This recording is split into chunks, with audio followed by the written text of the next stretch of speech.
This video is sponsored by HelloFresh. Hey, this is Warren Redlick. I'm here with Galiano Tiramani, who is the, I think, COO of Boxabl. Is that your title? Just call me founder, I guess. Founder of Boxabl. You're the dude. I'm going to call you the dude. There's one other dude. I think it's your dad, Paolo. You guys are doing something pretty amazing. For the audience, there's a challenge in the world to make housing more affordable, more viable for more people. And there's lots of people who have ideas, and it's a really challenging thing. There's a blog I read called Construction Physics, which talks about the challenges of producing, housing or buildings in general at scale, and why the economics are always hard and it never seems to get better. And Boxabl's taken a swing at it. So, Galiano, we've talked once before, but could you just give the audience a background on what you're doing? Yeah, absolutely. So, the old way of building housing is just not really working. We can't keep up. We can't build enough. And as a result, housing is very expensive. So at Boxabl, we've taken the approach that we just need to build these things in the factory the way we build all the other modern products. Whether it's an automobile or a television or a sneaker, it takes advantage of assembly line mass production because assembly line works really well to produce, the lowest possible cost, the highest quality, make it available.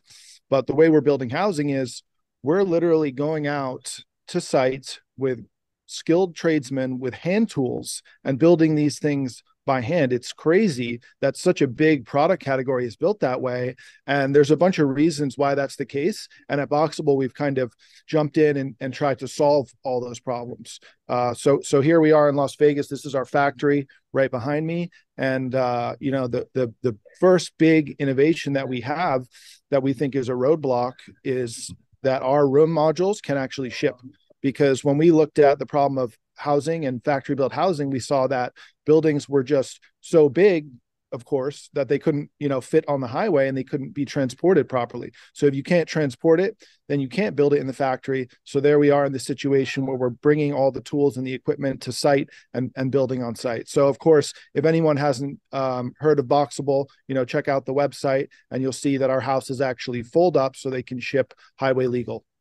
Yeah, we talked about this the last time I interviewed you, that a regular vehicle, a regular home that might be shipped would need maybe a lead vehicle and a trail vehicle and special permits. And it would end up costing a lot to transport the structure to the site. And the way you guys do it, you can put it in the back of a regular flatbed truck and not need special permits, not need lead or trail. It's not an oversized vehicle.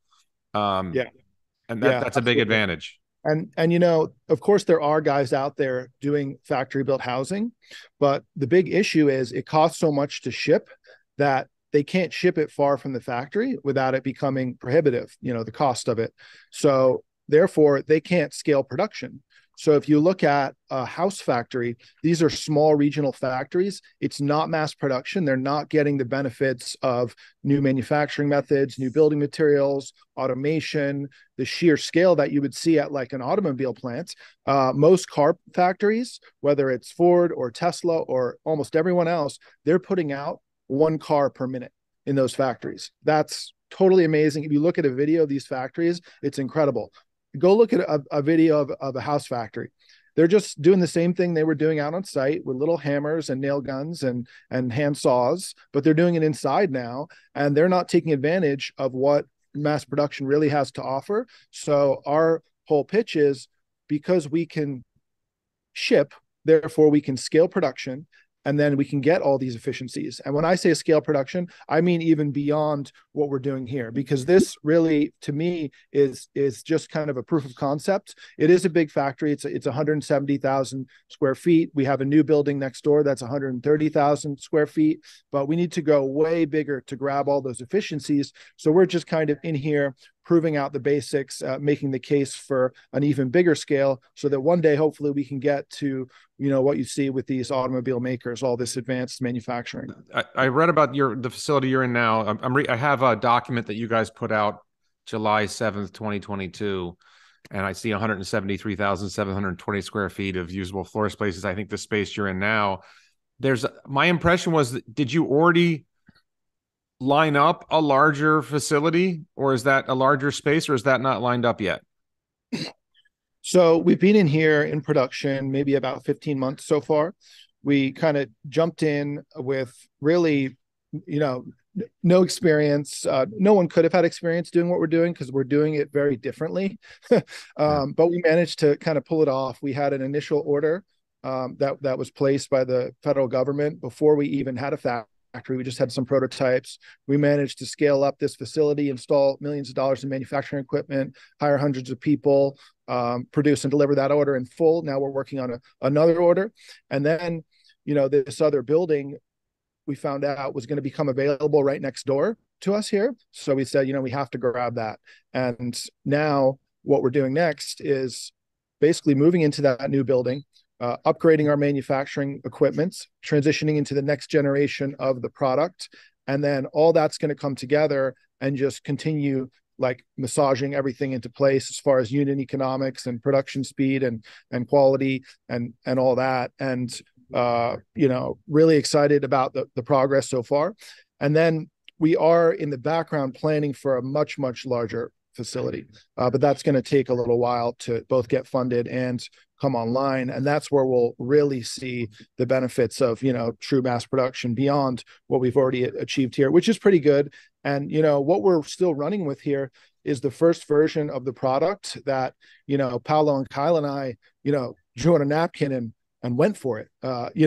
We ordered this version of the product. We jumped in, we ordered hundreds of parts, hundreds of houses worth of parts without ever having even built one. And luckily we got in here and put it together. It all actually fit together and worked, and the product was great. But now what we're doing is we're transitioning to the next generation. So that's going to be based on real world experience of actually doing it, what works, what doesn't, how to make it better over a year. Now, not just with the three of our minds, but hundreds of people all working here, all contributing. And then, really excited about that next generation product that's going to come online soon. And then the equipment as well. So for example, we have this lamination system behind me, which you can kind of see there.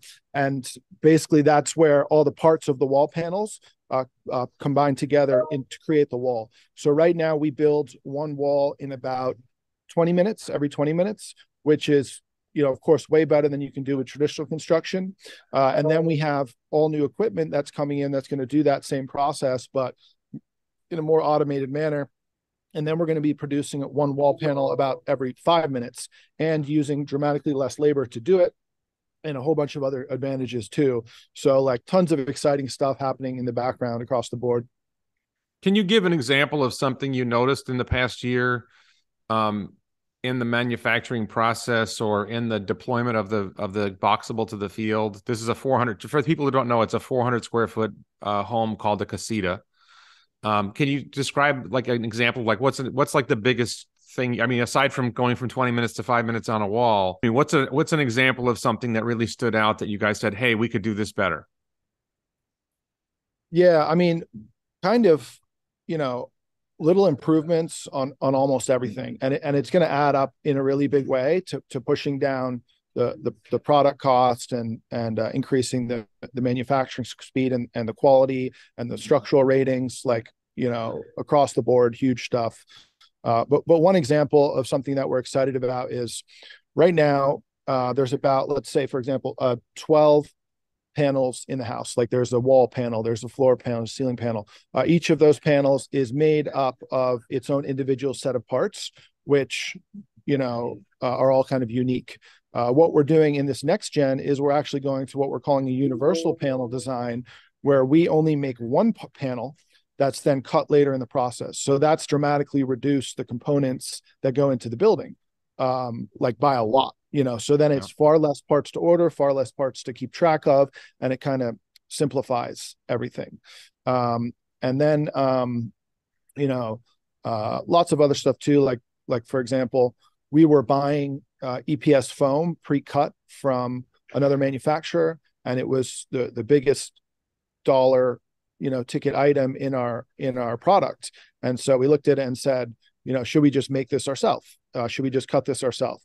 So we did. We got the equipment to cut it, and now we're saving, thousands of dollars per unit to cut that part. And lots of little improvements like that are going to go into making the product better and faster to manufacture. I want to thank HelloFresh for sponsoring this video. I tried out 3 different dishes: the chicken Caesar lettuce wraps, the cowboy turkey black bean chili, and the tomato white bean couscous soup. It's all really good. I really enjoyed everything. Preparing the food was very easy. The products came, the materials came, everything was fresh and easy to use, very quick to make the meals. Don't have to go to the grocery store. If you have limited time and you want good quality food that doesn't take you as long to prepare, I have to say I really enjoyed my experience with HelloFresh. All 3 dishes tasted really good. The raw ingredients like the zucchini or whatever vegetables that came in with it, the chicken that came with it, every bit of product looked like it was really good quality. It wasn't just like something thrown together.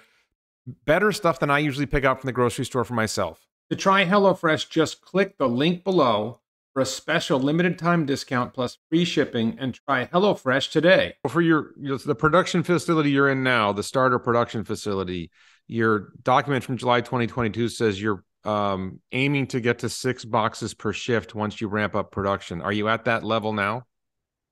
So right now we do two boxes per shift. Okay. And, frankly, we're not really trying to speed up.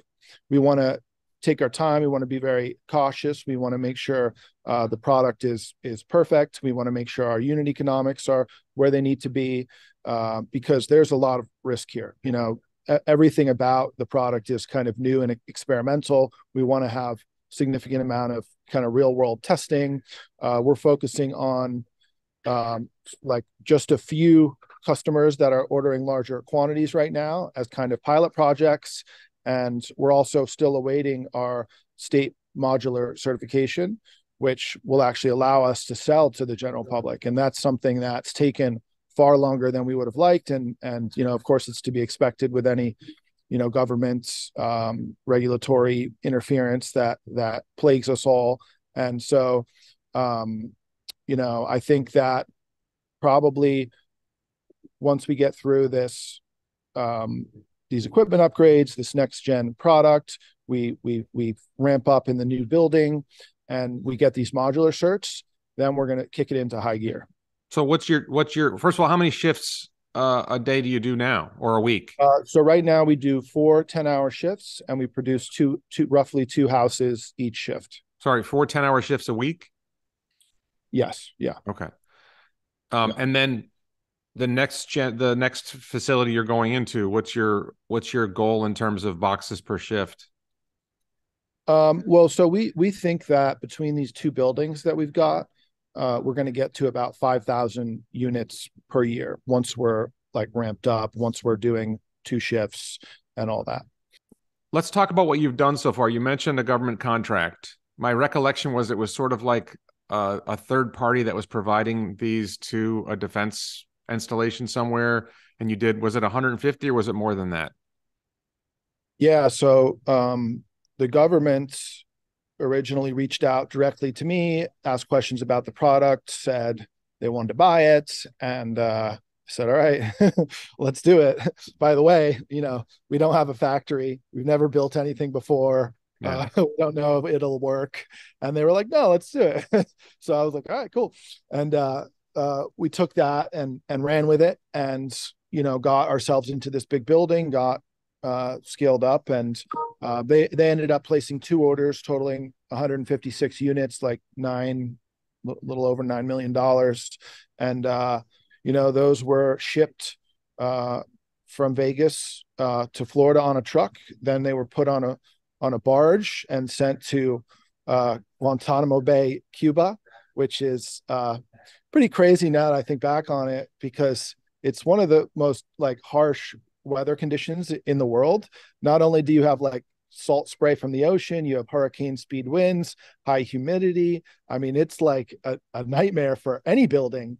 But of course, the way we're building these, we have tried very hard to make them meet all the requirements that you get from buildings all over the world, so that we could end up manufacturing one universal product that works everywhere. So, we've tried very hard to make all our buildings have hurricane speed wind ratings on them, make all of them very energy efficient, make all of them, structurally strong. And then also, of course, the cost and the quality and the weight and the manufacturing speed has to be there as well. So it's pretty cool first test for the product. Okay. And so you delivered 156 units. Have you published any photos of what you've delivered or videos of I mean, is it like it's a secure location and you're not supposed to share videos of it, or what's going on with that? Why isn't that Uh, something that we see more of? we we were not able to take any pictures, but I believe there was a New York Times reporter that took pictures and published them. So I mean, honestly, I don't even really know too much about what's going on down there. It's the government, it's Guantanamo Bay, it's like Well, did you have a team that went and installed them, or did you just ship them the product and they installed them? um, well, it was interesting. Or is there's a third party maybe? Yeah, it was interesting. It was during COVID. It was really hard to get down there. They wanted a quarantine, they wanted vaccines and all this stuff. So we ended up getting, I think, one or two guys to go, but I think that they ended up they kind of started construction without us, and then when we got there, there was already some set up. And I'm not even sure right now if they've finished setting them all up or not. Unfortunately, it's not there's not too much visibility into what goes on down there. Okay, so you got another customer that's got a big project for you, and was it in Arizona? Yeah, so this is a workforce housing project in Arizona, and fortunately bumped into these guys and were able to start shipping units out there.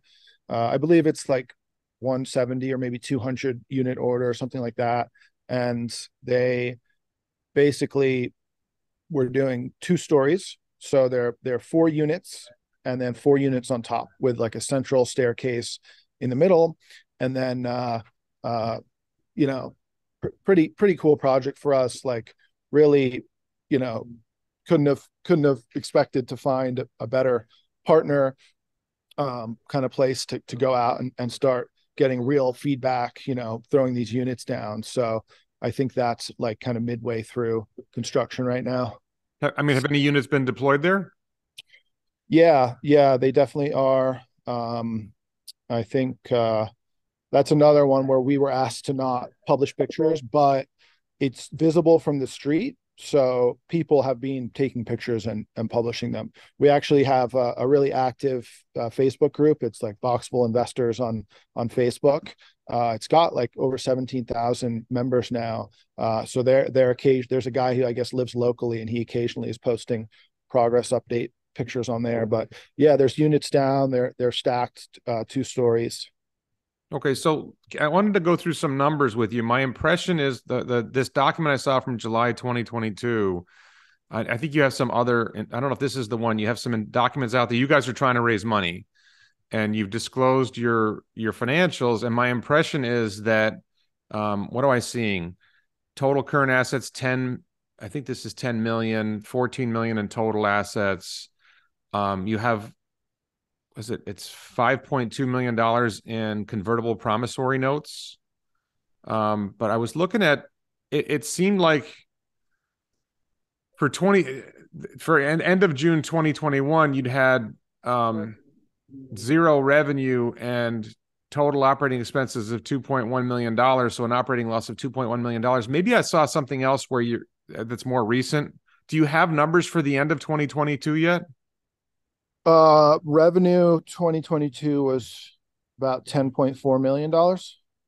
And what were the expenses? What was the negative cash flow, the cash flow? I mean, is this a published? I don't want to push you on this if it's not a published document yet. Yeah, I mean, I don't have the final numbers right in front of me right now. But Yeah. we are a startup. We are doing a lot of new stuff. We do lose money on every unit. It's all kind of part of the process of scaling up. I think we have a clear pathway into profitability after all this stuff gets adjusted. So right now we're running with basically, Paolo and Kyle and I, from nothing, saying like, all right, I think this will fit. And then, we jumped in and got started. And now we have the real world experience to go in and adjust everything. And I think we're going to be in a really great place. And I think we are in a really great place already. And I think it's going to, blow people's minds when we do get profitable, because at that point, we're basically able to say, hey, we are now manufacturing the lowest cost housing solution ever done. And even at this small scale and early stage. And once that's the case and it's proven, well, I think resources roll in to scale this thing up. Like Well, it's no brainer. let me challenge you on that. Yeah. I got a couple of things I want to ask you from what you said, but I want to challenge you. The lowest cost housing in the document I'm reading, your list price according to that is $60,000, and when you add everything together, including install, it's about $400 a square foot, which is high for a lot of markets, but very competitive for the California market you're focused on for now, right? For people who don't know, there's this accessory dwelling unit classification in California. There's some special zoning exemptions, and there's a huge market for these accessory dwelling units in like people's backyards in California. Am I right? Yeah, the original idea was to start with this small room module in our system and target that towards backyard ADUs in California. But the grand vision here is a building system with different size rooms, so bigger rooms that can connect, stack, and arrange to build most building types. And when I look at like our principles versus the site building principles, I just believe in those principles, and I say there's no way we're not ending up far ahead of them. When you have the standardized product with the repeatability in manufacturing and automation and bulk purchasing power and the ability to use unskilled labor instead of highly paid trades labor, and all that stuff, the list goes on. And right now, if you look at our product, and let's say we are able to produce it profitably and sell it for 60,000, and you compare like to like product, which you can't do, by the way, on a per square foot number, because when you go into a larger building, the per square foot number goes down because you have more empty rooms and you have more fixed costs that are divided over a higher square footage, like your building permits or your grading, your foundation, all that stuff, that those costs might go down as you do them on a bigger job. So, I think, we're heading straight into a really strong place, and I don't see any other product that's competitive at this price point. Even if you look at manufactured housing like park model RVs and these other things that are built to a lower code standard as well. Have you looked at barndominiums? For those who don't know, barndominium is like a steel building that typically you see them as like garages or warehouses, but there's a version of it that you can make that's designed for residential use. Have you looked at those, and can you compare yourself to those? Or you just, I don't think they're the same quality standard that you're going for. Yeah. But I think they might be less expensive on a dollars per square foot basis. Yeah. In order to have like a solution that can actually scale up and solve housing, you have to meet the building codes. It has to be appropriate for zoning. You have to be able to put them all over the place. And we have a building system that can do that. And I think, these other things like a barndominium may look attractive when you first look at them, even if you can cut corners and say, oh, I'm going to build this on my farm in the middle of nowhere with no permits, and it won't have the right installation, but no one will know. I think even if you do that and you get into it, you're probably going to end up spending quite a lot of money, quite a lot more money than you think you would. I don't know if you've ever built anything or dealt with contractors or electricians or all this stuff. It always kind of ends up costing more. And with stuff like that, it's still a site solution where you have a kit that you're building on site, and it can end up definitely costing a lot more and being very inefficient when you do it like that. I think here in our factory, we're going to push these costs down and down and down as we scale up, and as we dial in the engineering and we dial in the manufacturing equipment. So you were saying that you saw a path to profitability. Yeah. Can you explain the path to the audience? Where's that? What's that path look like?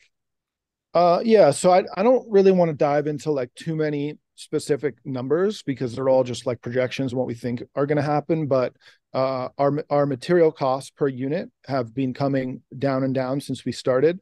That's the result of changes in the engineering where we've made things simpler. We've reduced components.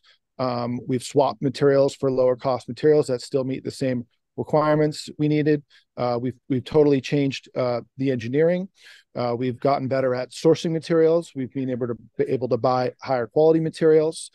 We've had things like we got hooked up with D.R. Horton, the largest home builder in the country, and we're now able to buy certain things at the rate that they buy because they're an investor in the company. So they said, hey, we're the biggest buyer of toilets or cabinets because we're the biggest builder. We're giving you at our cost, hooking you up with these suppliers. So all those things push down the cost to of the raw materials.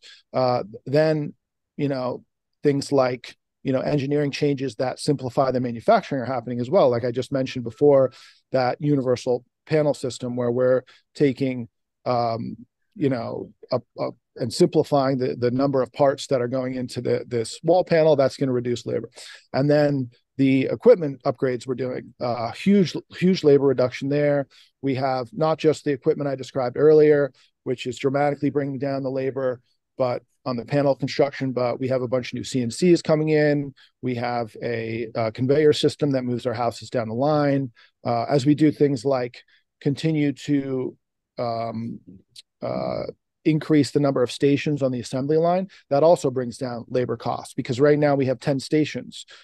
It's still, it's barely an assembly line right now. There's still a lot of fiddling around kind of going on at these stations, but the more you divide up the stations, the less wasted time you have in each one. Like literally, if a guy has to go here and pick up a hammer and then go here and pick up a screwdriver, that's all wasted time. He shouldn't be doing that. He should just be going boom, one unit, boom, one unit, boom. And that's what assembly line does. And that's why you see a car factory with a 1 minute output rate where the stations in the factory are 1 minute because you're removing all that waste. And that's going to push our labor down to a level that is as low as it can possibly go. And it's going to be dramatically lower than site labor.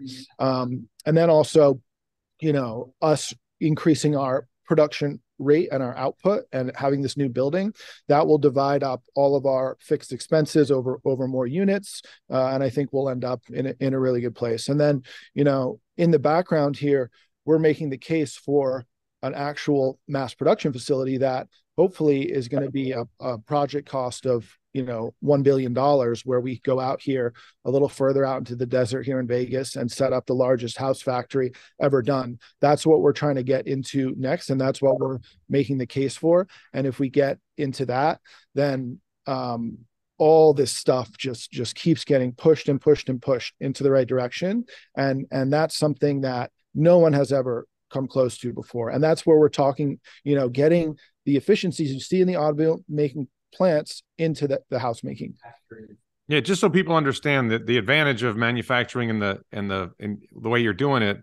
Imagine if you ordered a car and the car company came to your driveway and built the car in your driveway instead of building it in a factory and bringing the car to you or bringing the car to a dealership. That's one of the ideas behind manufactured housing that makes a lot of sense. I ran some numbers before we talked. I did a little spreadsheet and I just updated the spreadsheet with 5,000 units a year at $60,000 a unit. I get total revenue of $300 million a year. And if you got 10% gross margin, that would get you to $30 million a year in gross profit. Do those numbers sound crazy? Am I missing something in there? Yeah, that's what we're looking at roughly. If we stick to just this basic casita model and we ramp up to the full production rate that we think we're going to hit. Okay. And then, going forward, I mean, because 5,000 units a year is not changing the world, right? I think you have bigger dreams than that. You build $1 billion facility. Do you have a sense in your mind of, when you dream about this, how many units a year comes out of that facility? Yeah, no, you're totally right. Even though what we're doing right now is a very big undertaking and a big operation, it's very, very small in comparison to the size of the problem, the demand in the market, and what our solution is. Our solution requires scale. So this next factory that we're planning, which will be, if we do it, the biggest house factory ever done, should produce roughly, hopefully, 50,000 room modules per year. Okay. And I think that would put us as, one of the biggest factory built housing guys in the country. I think it would like if you look at the number of factories that Clayton has, or Cavco or Champion Homes, the manufactured housing guys, this would be like, take one of those companies, take all their factories and put it all into one factory kind of thing. And you can imagine the efficiencies we might get there. Well, I just ran those numbers, and you get to $3 billion a year in revenue, and at 10% gross margin, you get to $300 million in gross profit. So that's starting. And if it's $1 billion investment and you're able to generate that kind of return per year, you're probably paying off your factory in 3 or 4 years. Am I in the ballpark with those numbers? Yep. That's what we're trying to do. We're trying to go really big here. And another avenue we might take is going to be international factory franchise / licensing, with partner factories. So we're thinking our solution, our principles work everywhere in the world, and there's housing problems everywhere in the world. And we want to basically sign up big companies, big partners overseas to turn on factories using all our technology. And we already have a huge amount of interest for that. So that's another thing that might happen, especially if we're able to dial it in at this scale on this factory and get this thing, profitable. We're going to be able to go to these big companies and say, hey, here it is. Just start with this small one right here and fire it up. And I think that's a path where, we might grow this thing even more with like not as much, investment for capital, wise from our side. Well, when you go international, if you're going to wealthy countries, then $150, $60,000 for 400 square feet is $150 a square feet. That's fine for wealthy countries like the United States, Western Europe. But when you get to some countries that aren't as wealthy, I would think that price point starts to become iffy. Do you think that there's potential to, as you grow and improve your economies of scale, you might actually be able to get the cost down further? Yeah. And whatever country you go into, you're going to take that local labor rate and that local materials rate, and you're going to apply all our principles to it. So you're going to end up with different price products in different places. But no matter what, you're still going to be better off doing it in a factory than in the field, I believe. So, if you want to do this in India or China or whatever, the product cost and the retail price is going to be totally different than it is here. And it's just going to be based off all those local rates. Okay. And then I know you have to be gone in a few minutes. Can you just tell the audience, you guys are seeking investment right now. Can you tell them a little bit about what you're doing and where they can? I know it's invest.boxabl.com, but can you give a brief summary of what the investment opportunity is right now? All right, I'll have to ask you to put a disclaimer in the description then. But okay. We are raising money to fund the growth. To date, we've raised over $140 million. We've done that all through basically crowdfunding. About half of it came from accredited investors through Reg D. The other half came from what's called Reg A+, which is where you can get an SEC qualified offering that allows you to raise money from the general public. And it's been amazing. We find ourselves now in a really strong position because of that. We've basically converted all the interest and goodwill from people finding out about us on social media into these various resources that we need to move forward. And that is not just investment dollars, but it's the wait list we have for the product now has over 160,000 names on it. Suppliers found out about us, employees found out about us. It's paid off, big time to go hard on the marketing and, let people find out about us. And that does have its downside too, because as you become more well-known, you attract all sorts of people. And some of those people might, not be supportive, or they might try to, do something negative. So, but overall, like, super happy with the trajectory that we're on right now and super excited for what's to come. But the challenge, if you've got 160,000 orders and your current, you're hoping to get to 5,000 units a year, maybe next year, and then, and eventually you build this future factory and you're doing 50,000 units a year. You might not get to that new factory for 3 years, and people who are on the waiting list might be waiting 5 or 6 years to get their unit. do you think people get dissatisfied with that? I mean, if you're going to enter into it blindly and expect the house to arrive tomorrow, but if you actually read what you're signing up for on the reserve page, and it says on there, there's a big wait list, you might have to wait a while, please read the FAQ, all this certain stuff. So, we do have a little blowback of people getting frustrated, but, what an amazing problem for a company to have, that people are mad that they can't get your product fast enough and you can't make it fast enough. And, the reason we created that wait list was I needed to be able to say to investors, hey, if we make these, they're going to sell because here I'm proving it over here. So, we're going to keep that going to keep proving the demand. And it's kind of like a chicken and egg problem. Okay. Anything else you want to say before we wrap up?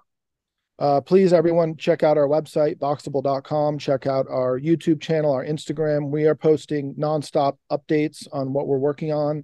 And we've done that the whole time. The company is very open and transparent. You're welcome to come visit our factory. We also do factory tours every single day. And if you join the Boxabl Investors Facebook group, I'm on there all the time interacting with people and answering questions. Yeah, just a suggestion. If you're going to go see their factory, or if you're going to go to Vegas for other reasons, you can also see the Boring Company project at the Las Vegas Convention Center. So you can kill two birds with one stone. Please don't kill any birds.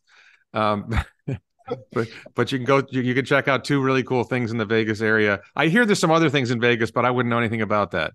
So thanks so much for coming on. I really enjoyed this conversation, and we'll talk soon. All right, appreciate it. Let me know when you come to Vegas. All right. Thank you. Good luck with everything. Thank you.